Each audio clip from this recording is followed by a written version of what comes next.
Hello everyone, welcome. We're back on as normal Tuesday, 3 o'clock. So we'll try and keep to that ish for a bit longer now. This time after last week's weirdness. Hopefully today the software that we're streaming on also won't screw up, which would be quite nice because last week was a bit of a disaster. So anyway, welcome. We're going to spend the next hour in that piece of software up there, Capture One.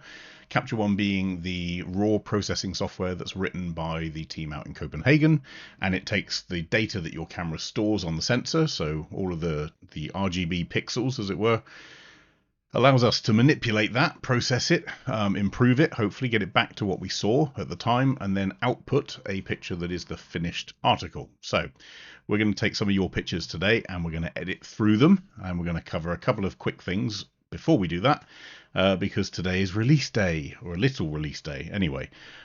So today we're going to be using this version of Capture One, which is 16.5.2, just there, that one there.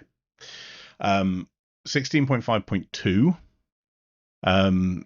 Well, let's go into it. So first off, this is the series of changes that came into 16.5.2. Quite significant. There's quite a lot of changes in there. In fact, I've had it on good, what do they say? What's that phrase? Good authority. This is the largest non-paid, effectively, upgrade, an update that they've done. And I'd actually agree with it. So a lot of the tools that were introduced in 16.5 have been refined and updated and improved. And we're going to go through some of those today before we go through all of the edits and whatever. But we've got quite a lot of your edits today, so we're going to try and get through as many as we can. So the updates. Interesting. Online today, weirdly, I'm not going to go into detail, but weirdly in one of the forums online, I had a rather perverse conversation or discussion with someone who was complaining that it had been done. There's my Grover pointer. It had been done as one of those, a point X release or a point XX release, rather than one of these, a major point release. The reason is that it changes whether or not people get it. So if it's one of these releases, the mini release, everyone that has a perpetual license of 16.5 also gets this update, which is actually really important. It's actually really valuable because there's a lot of improvements in there into the existing tools that you bought into in 16.5. And my gut feel is if some of these improvements have been released as a 16.6, quite a lot of those people would be rather miffed, to say the least. So it's the wrong thing to do it as a major update. Now, that person was complaining because they didn't want to redo all their videos that they publish on the internet. And yeah, let's be honest, profit from. So most content creators are profiting from advertising. That's how it works. If I've spent a load of time creating a 16.5.1 video, I get it. It might be annoying to have to do a minor point release with a lot of changes in, but the reality is Capture One have done it for the right reasons, which is everyone who subscribes gets this update. Everyone who has a 16.5 perpetual license gets this update, and the updates are actually pretty good. And yeah, to Keith's point, good on Capture One for doing this. Absolutely, it's a good move. Someone just pointed out there's a 16. Let me just move so you can actually see the screen. Keith's saying there's a 16.5.3 on there. Yeah, I think there's a hotfix for something that's happened, but hopefully, so I haven't updated it because we kind of keep stuff stable here before we go live. But hopefully the 16.5.2 that I'm on is going to be good for the purposes of this. So let's have a look at some of those updates. Broadly speaking, always with a point X release, it is bug fix. There are always bug fixes in there, and some of them have been done as part of this release. You can see that stuff up there. You can also read the release notes yourself when you download it, which you should always do. Please do. There's some bug fixes in there. There's some stuff around workspaces not being overwritten, blah, blah, blah. And there's some new camera support. But the interesting stuff is in the new features. So Pupil and Iris, and I had to look at how to say this word, Sclera, in people masking. It's the white bit of your eye. Let's just call it whites of eyes. But anyway, Sclera. let's have a look. So let's go into Capture One, and also we're going to do a bit of an awareness one here with masking. So I went back into my archive for some old photos that we took a long time ago. So we've had, as a result of this people masking, the ability to get eyes and lips and eyebrows and stuff like that. It's now been split out, so we can now go for the pupil and the iris. Let's create that mask. Good job. Great. We can now, though, also separate it out and go for the sclera, the white bit. So let's create that mask. There we go. And as you can see on this particular example, it's done a really good job, avoided the eyelashes, avoided all the bits in there, and actually smoothed the mask. It's a good mask, probably better than most of us could draw, and that allows me to play with it. You know, I could, let's remove a bit of structure just to soften some of the imperfections in there. Let's bring up some exposure if we wanted to. Be careful, don't do that.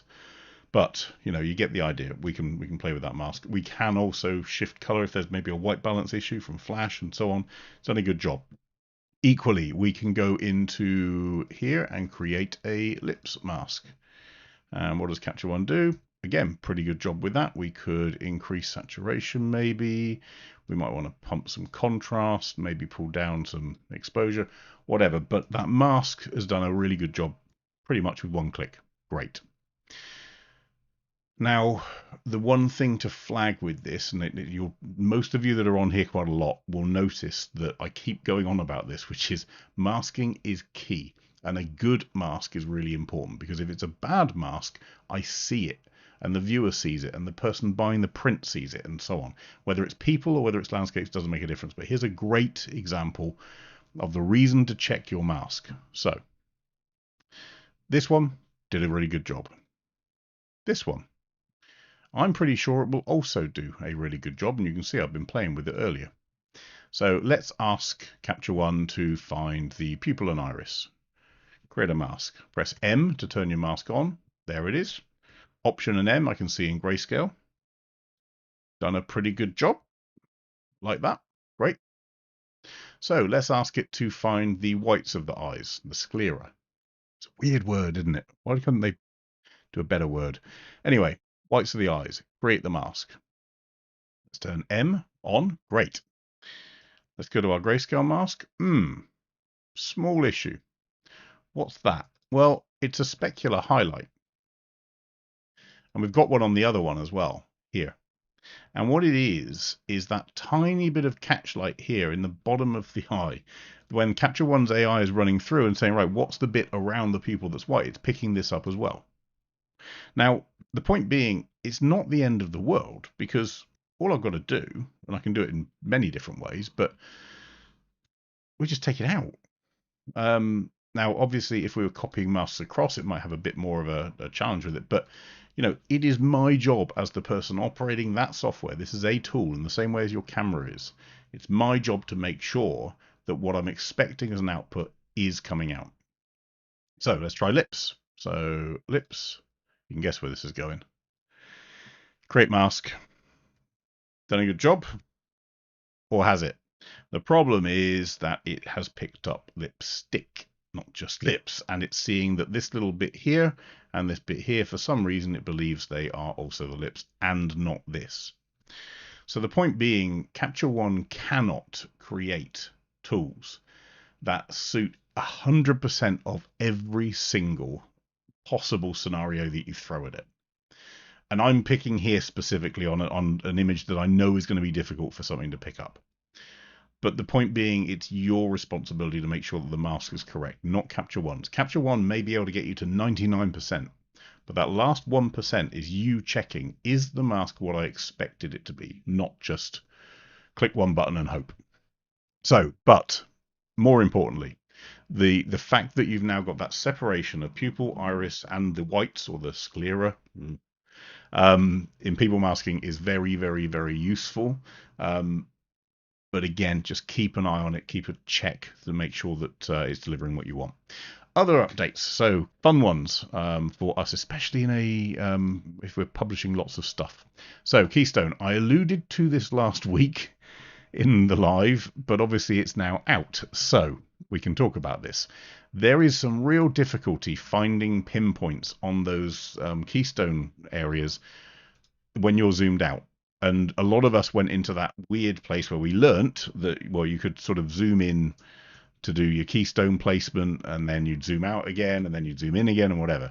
Now you don't need to. As you move this little pointer, you get a magnifier, and we can choose the exact area on that building. So if I was doing it along this building edge, well, I can do there. And let's just use this one down here. I can find that same building edge there. So I've now got effectively a magnifier at the point that I move my handles for my keystone, which if you're playing with architectural photography, that is so handy. I know it was tried to be done a while ago, and finally it's come out, but it's really, really valuable, and it's going to save a lot of painful zooming in, zooming out, and whatever, and trying to find positions on buildings, or anything else you're trying to keystone. So from that perspective, that's really, really handy. What about export? Well, export's got two really neat bits now. So number one, on a JPEG export, we now have this little button, target size. So instead of a quality, we can tell it I want my JPEG at whatever, 3000 wide. DPI doesn't really matter in screen terms, but I want it to come out at 5 meg roughly. Now, it's a target. You're going to get some variance and whatever, but this as a change from, you still can. You can say, actually, I want a quality rating of 70, but you could end up with some images, especially ones with this amount of detail in, like a city. Some images at 70 JPEG, you'd end up with a 20 meg JPEG coming out.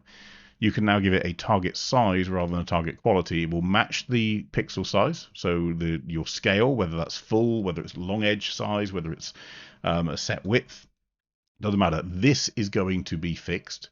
This is going to drive the variable of the quality. So bear in mind, if you specify a target size that is, let's say, too aspirational, it's not necessarily going to do a good job of giving you a great output, because what Capture One is going to do is push that quality all the way down to fit it within that target size. So be reasonable with your target, but yes, it's very, very handy.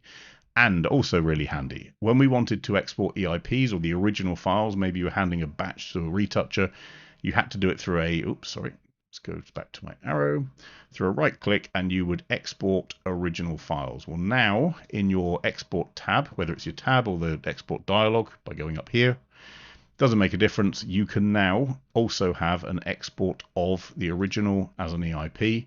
Choose the folder it's got to go into, choose all your outputs and whatever.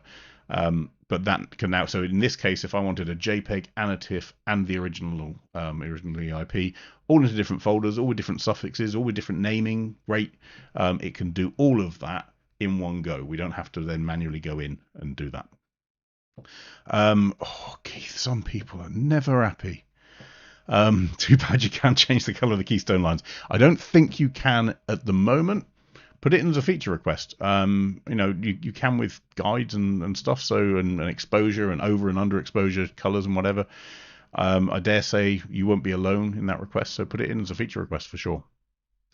Going back to the keystone stuff, there is also another little tweak, which is this aspect slider. For those of you that do a lot of keystone work and stretching and stuff, you'll have used aspect to drive whether something is going short or whether it's going tall, and we showed that last week as well.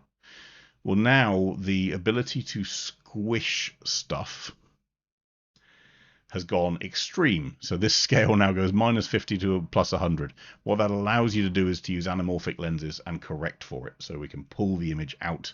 So if the image was originally too squeezed like this, like what you get out of an anamorphic lens, that would be, let's say, 0, you can now move it by up to 100 to really, really pull the ratio out. And yes, Keith, the IPs in recipes is very, very helpful. It really is. You can now also, in 16.5.2, in your presets, you can upload and store and whatever your presets into your Capture One cloud. So that now stores presets, not just export recipes, workspaces, and styles. So we've got presets in there now as well. That's very handy. Bear in mind, and I'm just going to go on to this page. Let me get my Grover pointer. So what we're talking about here is this one, presets and cloud settings. And what you'll find in the release notes now are a few things that relate to which version that applies to. So in order for cloud settings to work for you, you have to have an all-in-one subscription or a studio license because it relies on funding, effectively, cloud storage space for you. So there are a couple things as well on there. Let's get my Grover pointer back up as well. So background expansion. So Photoroom was introduced as an integration a couple of releases ago. That's now expanded, so you can now do more background expansion. You can do background replacement and so on. I'm not going to go into that because it's not really our genre, but it is there. And then finally, you can filter now by ratings in Capture One Live if you're using Capture One Studio. Which is kind of handy for those people that are dealing with an art director or someone remote looking at stuff. Other stuff. So in here, this lot, we'll put David as a big improvement. Exporting has got a lot faster. I've tried it. The benchmarks are looking good. People masking and match look also work probably twice as fast. I'd say it's safe to say. Capture One is saying 2 to 3 times faster. We need to play with it, but it is doing a good job. The Loupe for Keystone we've already covered. Copy the originals we've covered in export. The face recognition, the focus tool is better apparently, and improved catalog performance. I haven't tested that yet, but we are getting there. So I think when people often talk about, can we get speed improvements? Can we get better this, better that, faster this? They are working on it, and they're improving the tools as well, which is really good. So I would say quite a nice little release. There's a lot of stuff in there. And if you have 16.5, regardless of whether you bought it in a perpetual license or a subscription, whether it's studio, whether it's all in one, you have access to this release. It's actually, as some people have pointed out, if you're on Mac, 16.5.3, because they've done a little hotfix for the client viewer. But to all intents and purposes, go install, play. There's some really nice little refinements in there, which we should be very happy about. It's good. Well done, you lot, for helping them do that, because you fund their work. Isn't that nice?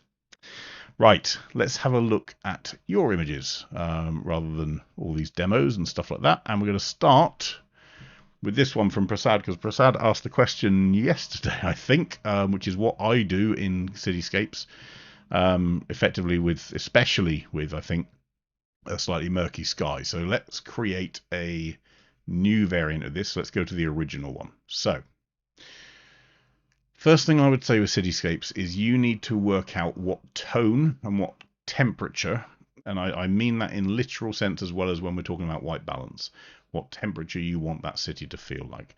Because naturally, and honestly, this is one of the things that cameras have a problem with. If I set the camera to auto white balance for a city, it doesn't have a clue. And I'm yet to find a camera that does this well. So the problem is that the camera is looking for something that it can say is middle grey, so something that is neutral. The problem with a city at night is there isn't anything really that's neutral. And the reason is because everything is illuminated. The stuff that's not illuminated is in darkness, so we can't use that as a white balance reference. But the stuff that's not in darkness, let's have a look. Well, this stuff here is getting a warm glow and a bounce back from all the yellow lights inside that building. This stuff here is getting red lights blasted onto the front of it. The snow here, well, snow's neutral, right? It's pretty much white. Great. Well, no, it's not, because it's lit by either this yellow street lamp or this red from the building, the reflection of there. The concrete, the tarmac, that should be neutral, but it's not. We've got a slightly yellow tone coming in from the street lights. And you can go to every, this bit here, this is a very cold, presumably LED here. So this stuff that you would think would be relatively neutral, actually it's gone too cold, too blue. So one thing I would say to anyone shooting cities at night, forget auto white balance. Genuinely throw it out. It is useless to you. It's not going to help you. I would tend to shoot a city at night at between 2700 and 3000 Kelvin, roughly speaking. We did, in fact, you'll find it in one of these somewhere. You'll find a Night Cityscapes Masterclass, which is in the description in this. You can go onto our site and get access to that. That's got a load of stuff about shooting cities at night, hence the name. But in this case here, if I had shot this down here, instantly that feels like a very cool city, right? And you're going to find, if you find yourself often having to just pull it down, then just shoot it down there. Don't shoot it at 5,000, which is daylight. It's the wrong temperature for a city. So one of the reasons why you're getting this murky sky up here is because the white balance is too warm. And actually this sky is basically reflecting anything that's down here in illumination back to you. So bear that in mind, factor it in, always wind this down. You want it relatively cool to reflect what you saw in the city. Now, was the city this cool? Probably not. Was it this warm? I don't know. This is where you have to remember what you shot. But let's go for a safe bet and say about 3,000. Be careful when we do that, because as we cool things down, you also tend to drive a slightly green tint. And you see that in the tarmac here. So, and it's a greeny yellow sort of color. So let's go to maybe this building up here. Remember, you've got the readouts on the top. That should give you a clue. And what we're seeing is, you know, a bias. This stuff isn't gray. So if I look at this one here, it's actually slightly greeny blue, right? So we've got 138 red. Remember, looking up here. So 138, or 145 now, because I'm in a different spot. Red, 190 green, 220 blue. So it's a very greeny blue, almost a cyany shift. This bit here, 197 red, 222 green, 214 blue. So a more green shift. And this is where you have to do it by eye, but use that tint just to knock out some of the greeniness. Don't know if that's a word. Out of these things. And we can always just hang on there to click. I'm holding a mouse button, so click and hold and then let go, so I can see without that tool, with that tool, without that tool, with that tool, by clicking on the name of the slider. And if you look down here at the snow specifically, let's go into 200%. So before, now it seems really green, right? After, a bit more neutral. We don't want to make it pink, but we do want to neutralize it. So that's probably where I'd leave that city. Prasad's edit here is a bit more greeny blue.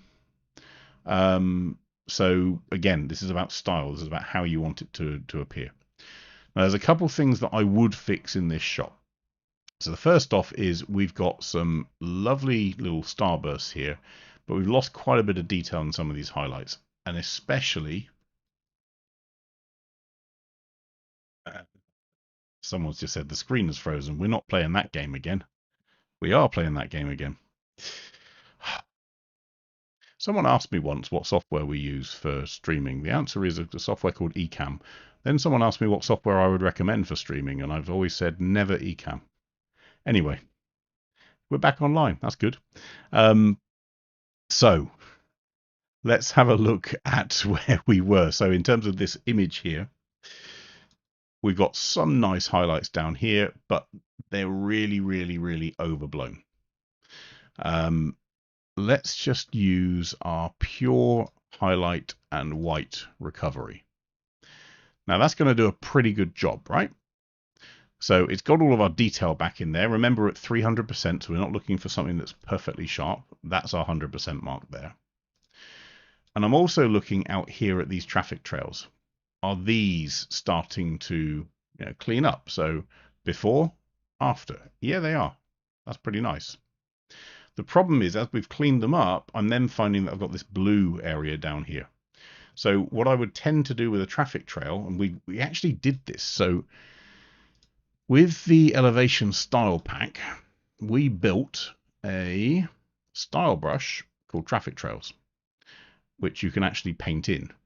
Now, it doesn't do much at this point because I've already corrected some of that stuff in there. But what we can do with it is effectively pull back saturation as well as doing the highlight change, as well as doing this. It does some stuff with dehaze, it does some stuff with clarity. But we pull back that saturation as well to lose that blue tone that it tends to leave behind when we correct highlights and whites. So it's great pulling back all the traffic trail information, but just be careful you don't leave behind, as a result of pulling back highlights and whites, anything that's the wrong color, basically. It doesn't make sense. There's just cyan there. So there's that. Next up, and I know Prasad has already done this on his version, but let's just do an auto keystone just to correct that view. Now you can see this building's sort of gone into more of a squat there. I'm not a fan of that. So just like we talked about before, we have this aspect slider. Now we can do a lot more with the aspect slider than we could before. That's going to push it quite a way up. Now this started as a 3x2 image, but what happens if I now take it to a 4x3 image? And the reason I do that, let's move that down a little bit, is because having done that keystone change, look how tall, effectively we've done this, we stretched it that way, we've also stretched it this way. Look how tall that image is compared to the original image there.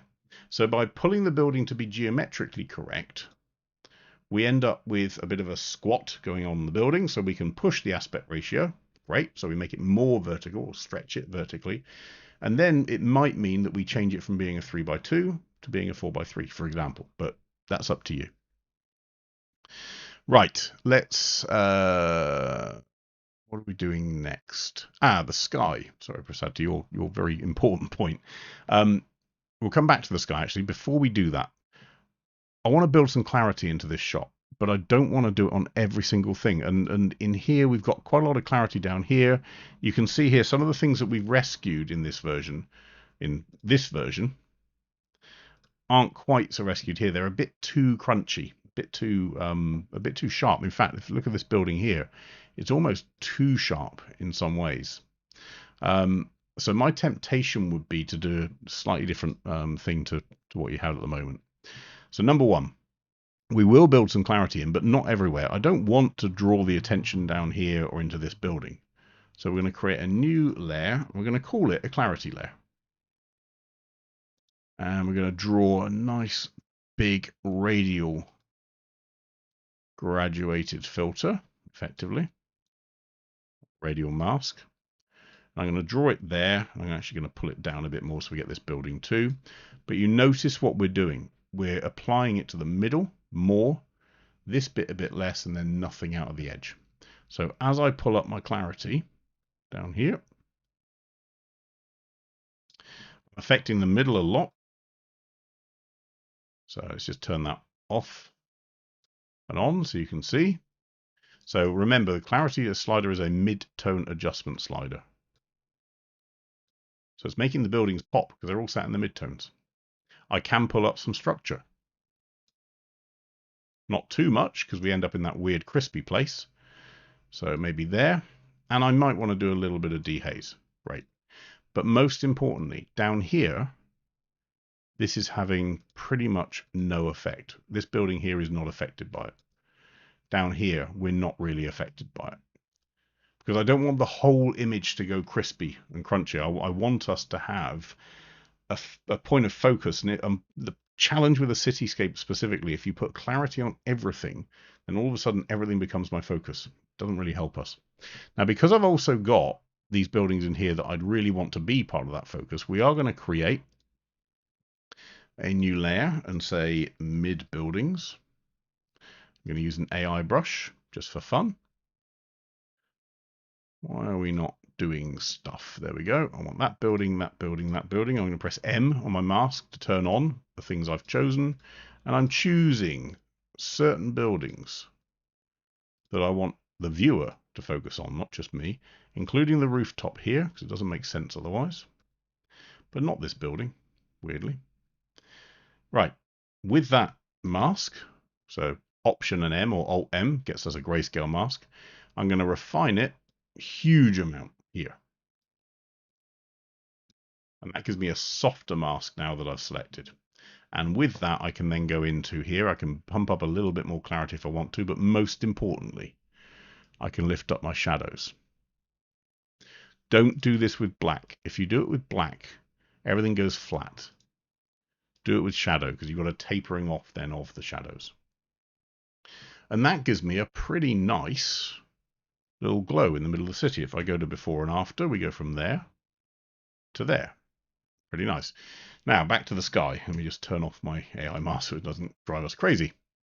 So to the sky, as I say, The murkiness comes from the white balance. So this is the original. The murkiness is coming from the fact that the light bouncing up into it is murky based on the white balance you capture. But what I would do personally in here is just back this away a little bit. And it's really easy now, right? So we can go to a new layer.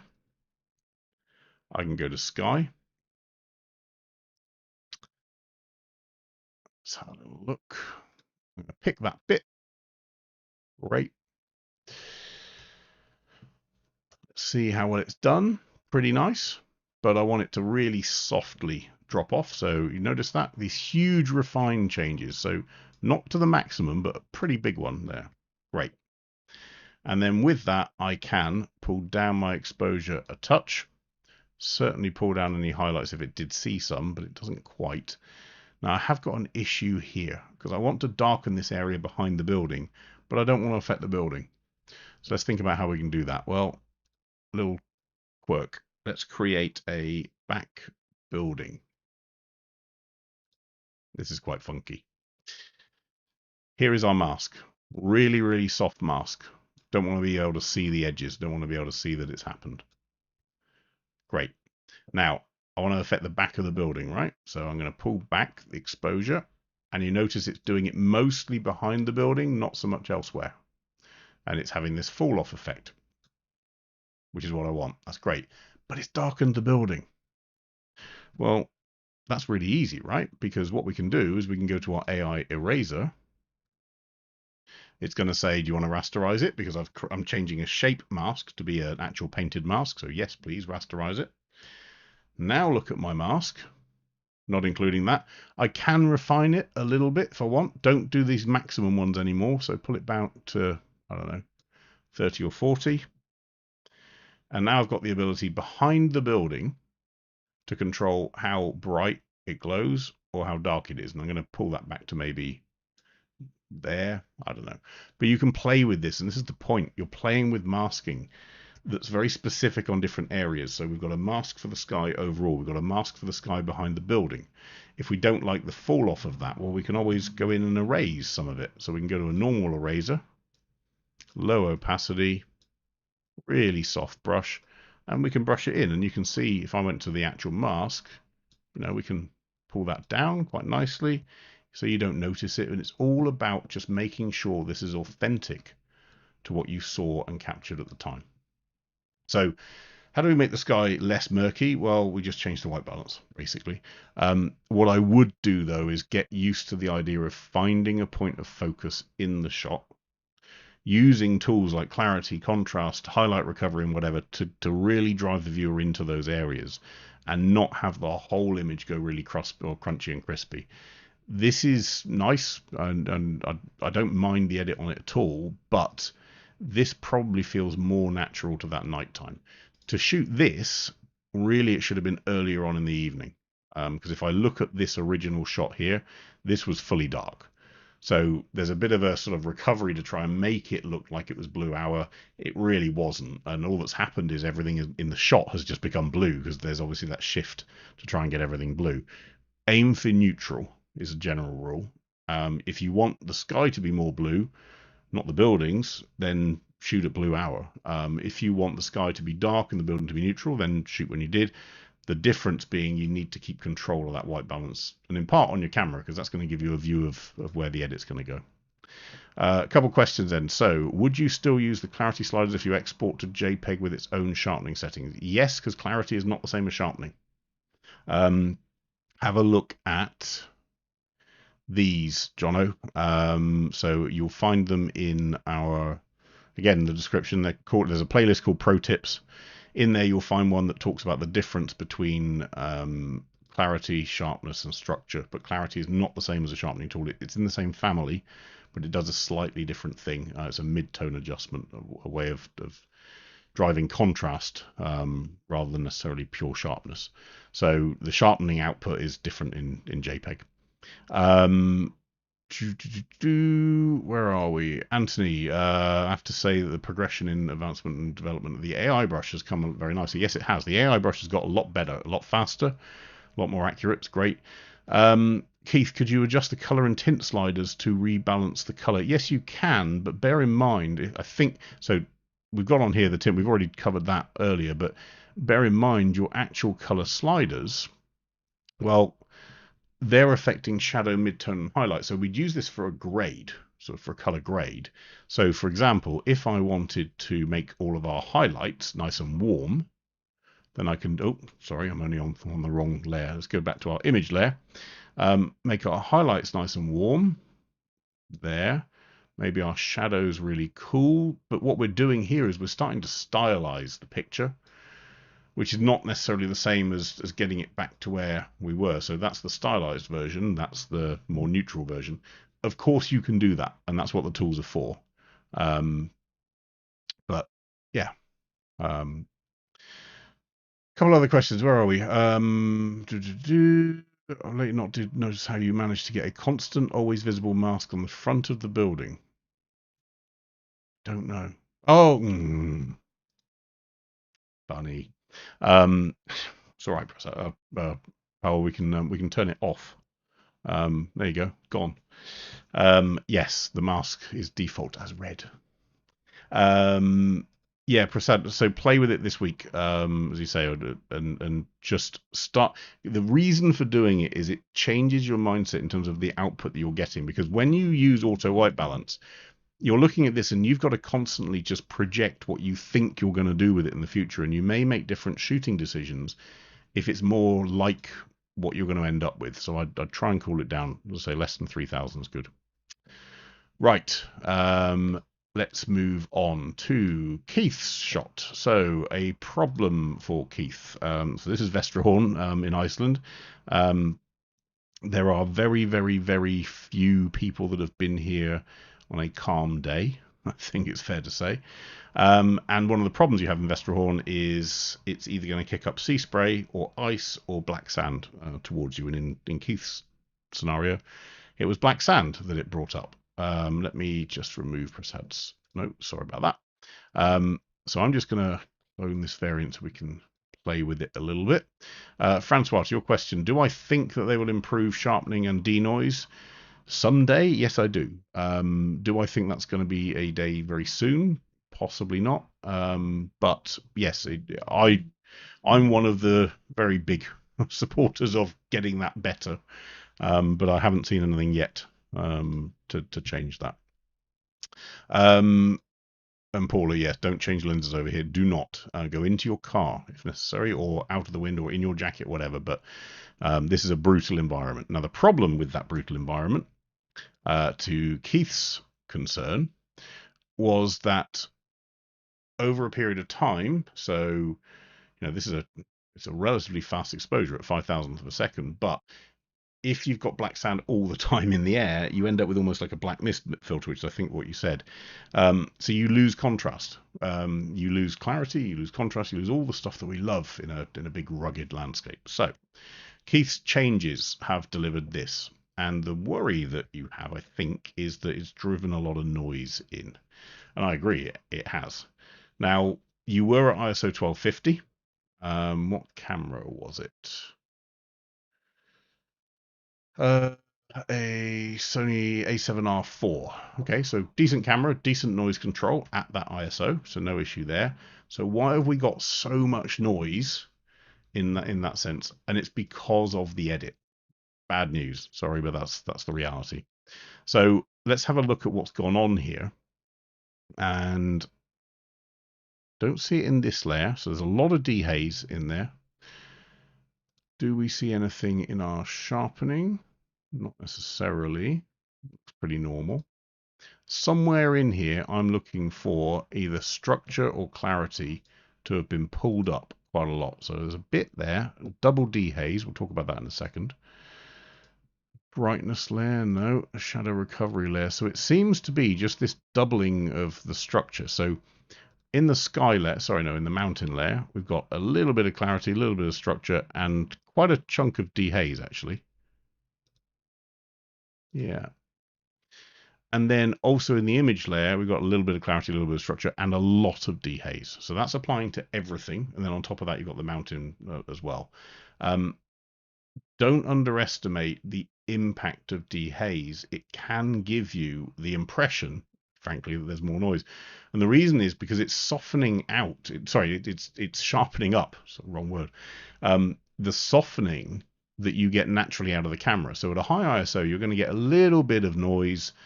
You're going to see some of that stippling that happens. And then dehaze comes along and it says, right, anything that's this sort of neutral color, so almost the glue between those pixels, get rid of it. And what's left is the crispiness. So it's what we want out of a dehazed image, but it's this stuff. And that's not very nice. And that's why you're getting noise. This noise is not from black sand, Keith. It's from the processing. The lack of contrast is from the black sand. I agree, but the noise is noise in part, and it's that 1250. I know the temptation to shoot really fast because of wind. I think you could have pretty much got away with maybe ISO 400 and maybe a 1600th of a second. I think you still would have been fine, but it would have been cleaner to start with. So in terms of the actual contrast, though, I wouldn't particularly use dehaze on this one that much. And in fact, I'm going to just reset it back to there. I would be tempted to back away some of this mountain dehazing as well. I just want to check the mask. So this is a problem.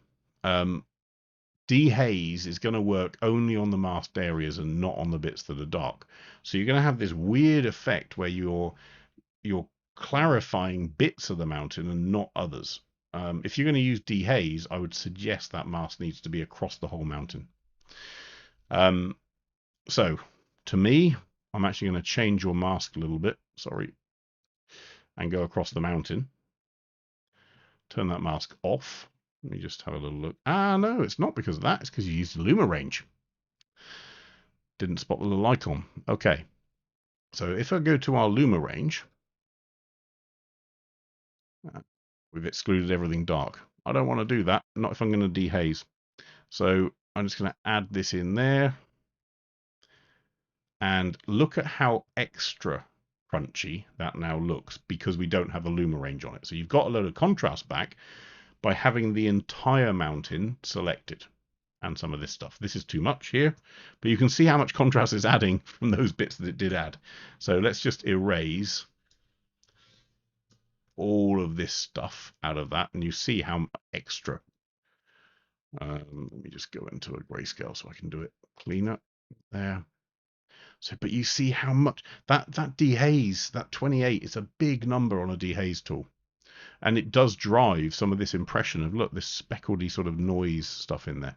So by not using a Luma range, or by excluding it, and having the whole mountain done, we can basically get away with less dehaze, which gives us a cleaner image.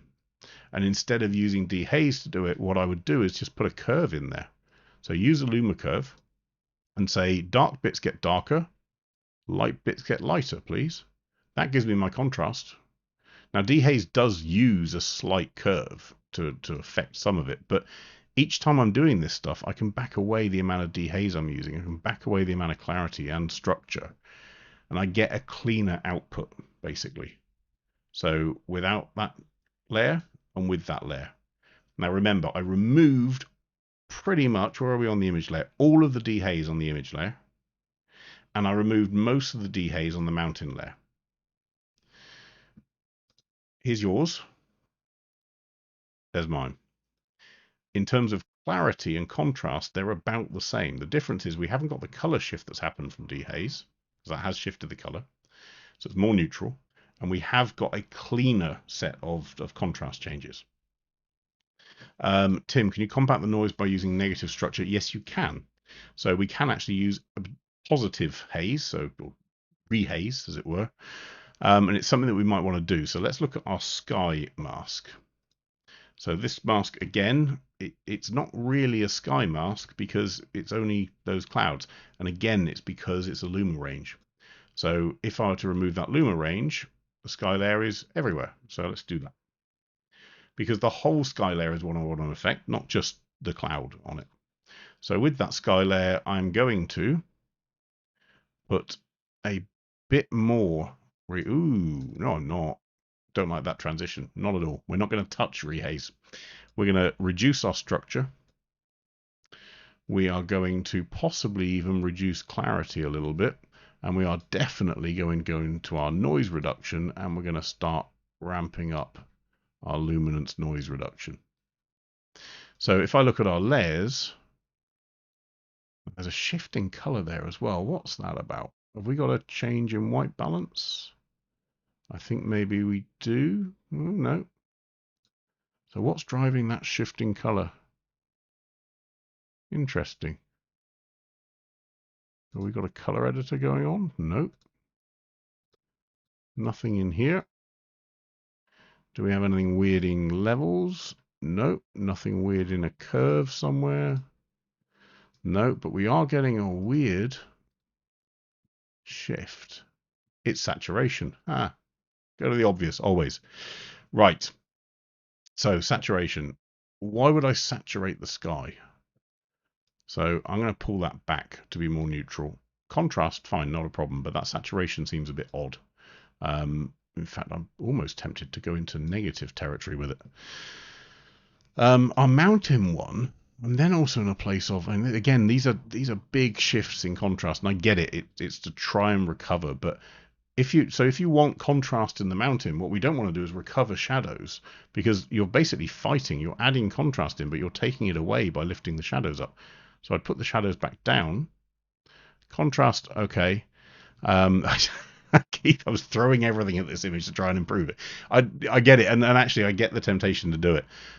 The challenge is that by doing that, we push everything too far. And here's the fun one, actually. I like this from a distance. I think it's great. The challenge is when we get up close, it's too crunchy.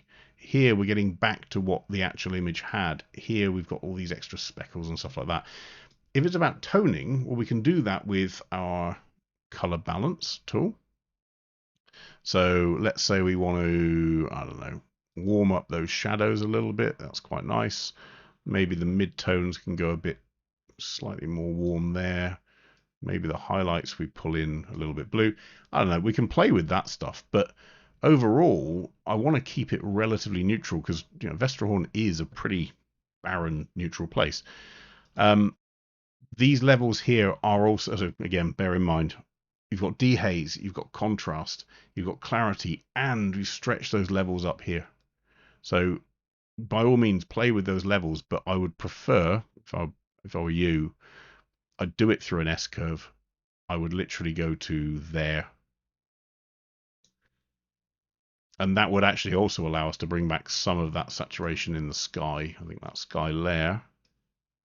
Maybe we go to there. This white balance is a little bit too greeny, a little bit too warm, so I'm going to just cool it down a touch and maybe shift that tint away from being too green.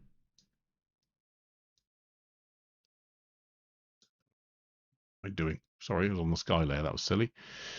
Let's go to our image layer. That's why nothing was changing. So I'm going to go colder and a bit away from that green. It's a bit too cold. So we go to there. That does a good job. Blacks, remember what I said in the cityscape? Blacks will flatten things.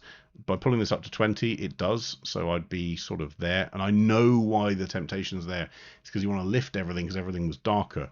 But actually, you have got quite a bit of contrast in this output curve now. So, I'd be from there to there is a pretty big change already.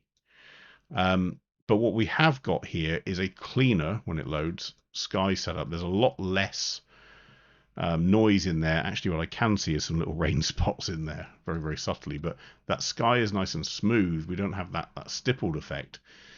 And if you really want to punch that mountain more, we can. But having that luma range and only selecting certain bits of the mountain was actually preventing you from doing it. So now with that mountain in, well, yeah, we can actually, we'll do it with curves again. Actually, we can go there.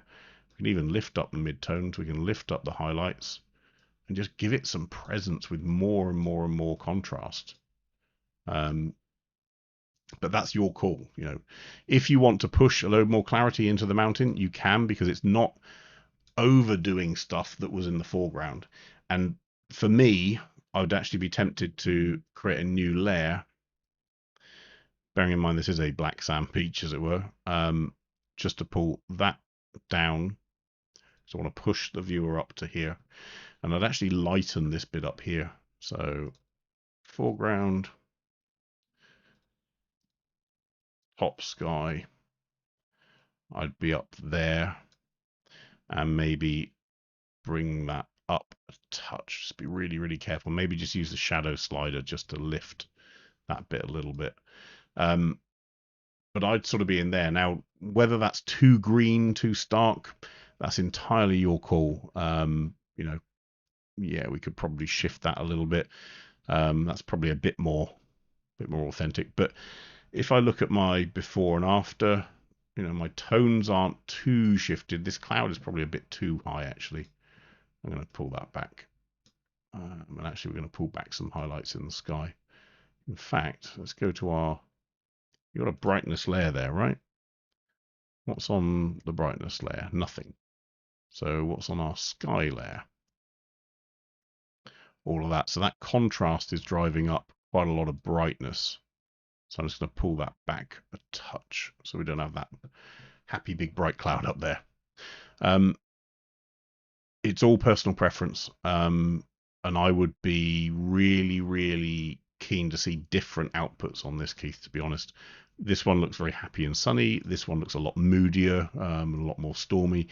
But you don't need to use all those sliders to get rid of something that's in low contrast. So if you think about the compound effect, you had a levels pull, an extreme levels pull from halfway up to the maximum. You had a lot of dehaze in there, a lot of contrast in there, a lot of clarity in there. And all of those things are just compounding and compounding and compounding on top of each other. And then you were almost undoing it with some of the things because you were then lifting up shadows and pulling down highlights. So try and just find what's my tool to get my contrast up, and it will either be curves or levels predominantly. So use those. If you need an extra bump, then contrast and clarity, but try and just avoid scenarios where you're adding contrast, clarity, structure, and stuff like that into relatively clean areas because you're going to introduce noise, and that's all that happens. So that's an interpretation, doesn't mean it's the right one. If you wanted to play with color grading on it, we could create a new filled layer, and we could say, I don't know, highlights going warmer, shadows going cooler. That's quite nice. To me, that feels quite Icelandic. If I went from there, the original, well, the edit through to that, it's got a style about it, but that's all your call. What you can afford to do, especially with a black sand beach, is pull your levels darker a little bit here. To me, that's got some presence with it. But yeah, all good. And yeah, Keith, I've been there, sitting behind a car to avoid the sand. We've done it. Gary, do I use Topaz AI noise for noise control and sharpening? No, for lots of reasons. Most of them because they make your image look worse. But we covered that, I think, with upscaling a couple of weeks ago. We can have another look again, maybe next time. Brian, interesting, talking about things like dehaze and stuff like that. So Brian's challenge is, how do I get all of this stuff looking really, really nice and crisp and bright and vibrant while keeping the fog, the mist, the haze, the heat, the fog, whatever it is. Steam, isn't it? Yeah, trying to find the word. Looking realistic. And again, do you remember the Prasad headlights that we just played with earlier? By clarifying and by recovering the highlights, what happens is we end up with this weird color effect behind us. This looks like steam. This looks like blue weird stuff. Right? So, Brian, honestly, this down here is a nice recovery of all this detail. You're not going to fix specular highlights. It's bright sun. I get it. This tree line reflection here of what's up here is really nice. Nothing major, I would say, to fix in there. It's a nice edit. The only thing that sort of drags me to attention is this stuff here. And I think you've got a mask here. Yeah, a mask here for your steam. It's a rather messy mask. Need to work on that. But what that mask is doing, look, it's pulling down white. And I get it. It's because you want the detail in there. You want to be able to see it. It's pulling down highlights. Again, because you want to see it. But what that's doing is it's making it less like steam. You want to see inside it. Yeah, it's a bit of a challenge. So it's not necessarily about whether the steam looks Correct. And actually, to your point, as Grandpa's about the steam should be blue. Um, but it's not that. It's been flattened. That's the problem. So that steam, look at it here natively. I can't see through it. It's steam. It's quite vibrant. It's got some weight to it. Here, by pulling down all those highlights and whites, and I don't know if there's anything else in there. Oh yes, a contrast pull down, saturation pull up. I guess that's because you wanted to push the fact that it's more blue. But the reality is, it's not what your camera saw. So when you're saying it should be blue, well, I just want to try something here. Let's imagine there's the outer camera. I want to make that steam blue. So remember that the world doesn't have a color grade to it. So the camera is seeing what it sees, and its only real measure of changing colors is the white balance. So let's make that steam blue. So let's go to maybe there. It's got a slight blue tint to it. Still not very, it's not as blue as here, but it is more blue. So I'll give you that. Look how blue these trees have gone. Look at this here. This, I know this is very brown, and I know this is more vibrantly orange. So in other words, if the steam were that blue, I would guess that these would look like this, and they don't in real life. They look more like this. So I don't buy that steam can be made that blue authentically without singling it out and making a point of making the steam blue. Because of that little experiment. So in order to make this blue, everything else should have been a completely different color. Now, if we'd had filters over the front of the lens, maybe that has some impact on it. You know, there's lots and lots of things that affect it. But going back to this edit here, to me, this steam just has a problem, which is it needs to go back to being vibrant steam. That's all. So on the steam, I would pull up that contrast a bit. I wouldn't do a highlight recovery. I would not do a white recovery. I wouldn't push the saturation that high. You could pull down that white balance a little bit if you wanted it to have a slight blue tint again. There you go. There's the blue. But contrast I'll be pulling back. I pull all of these back. Just because they just don't quite make sense to me if I can see through that steam. That's where I would end up on there with that steam. And you see I've pushed that white balance just a little bit further back than I started with. Pulled the contrast back, pulled the highlights back, pulled the whites back to where they were. The rest of the edit I don't have a challenge with at all. It's just that steam just seemed very flat, and it's through too much recovery, basically. That's all. So just be careful with things like steam that you don't recover too much of it. And what I would also do, potentially, is have a mini mask within the steam. So this is probably too much. I get where it's come from. It's come from the AI brush. With that mask here, absolutely refine it to there. Look at the difference in these masks. There's my steam mask. There's your steam mask. So they both probably use the same tool, but this one's been refined. This one has not. And what I'm going to do is make a point of, I can play with this now. Right click, copy the mask from my one. Much more natural. You saw these edges go a bit more subtle. That's all. We just want it to look like, and again, it goes back to the radial one. We want it to look like we haven't put a mask. So that's it. So yes, if that's better, then cool. But I get the temptation to make sure this replicates what you see. But remember, our brains are seeing slightly differently to sometimes reality, because it's seeing it based on our knowledge of a place, not necessarily the literal, the red, greens, and blues values that are coming from things. If by shifting the white balance it couldn't possibly have been that color, then the chances are it can't have been that color. But that would be where I play with it. Everything else on there, I wouldn't change, to be honest. Your tree masking's pretty decent. But again, on here, what you can do just to really set it off is just refine it. Just smooth out those transition points. That's what the refine tool does. Contrast mask, fine. Yeah, I'd leave it at that. Right, for time, because we are running out a little bit. Next week we are going to start with polls. Now, just as a bit of a preview, it's this bit over here that's an issue, and we're going to talk a lot about Luma ranges next week. We're also going to talk about how full Lake Wanaka is looking, because that's a good thing compared to the last couple of times I've been there. So today, this one here, again, refining masks, but also just playing with logic. So take the white balance, try and work out whether something could have been possible, because if it doesn't look like it could be possible with a white balance change, it probably wasn't possible in real life. Keith's image here, this is personal preference. I prefer this feel for Iceland to this one, and my measure would be, this is black sand, it's not green sand, and if I look at there's a definite hint towards yellow there if I look at the RGB values, whereas here, if anything, it's actually a hint towards blue, but it's more neutral, so I'd go with that. And just be careful, piling on contrast, levels, curves, clarity, dehaze, all of those things on top of each other, and then another layer that does the same, and another layer that does the same.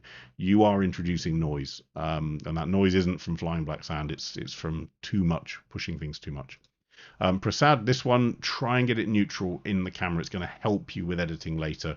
Murky skies come from yellowish lights, so unfortunately that's what City's put out. Cool it down, it looks a little bit better. And then, as we said earlier on, you've got new Keystone funky tools. We've got aspect ratios, which are nice and exciting because we can play with anamorphic lenses now. You've got a fun little loop when it comes to moving these little pointers around. Finally, it's great. They've done it. So lots of stuff to unpack in 16.5.2 or 3, depending on which platform you're on. Go download that one. Have fun with it. It's a free update for everyone that's on 16.5, so enjoy. Between now and when we see you next time, upload some more files. We'll start with Paul's next week, but upload yours there. You can continue to discuss anything you disagree with in that Facebook group. It's always good. In between now and then, you've also got access to those masterclasses, and as I say, there's one on cityscapes at night, which is still relevant in terms of versions of software. And then we will see you next Tuesday, same time, same place on here. All right, bye.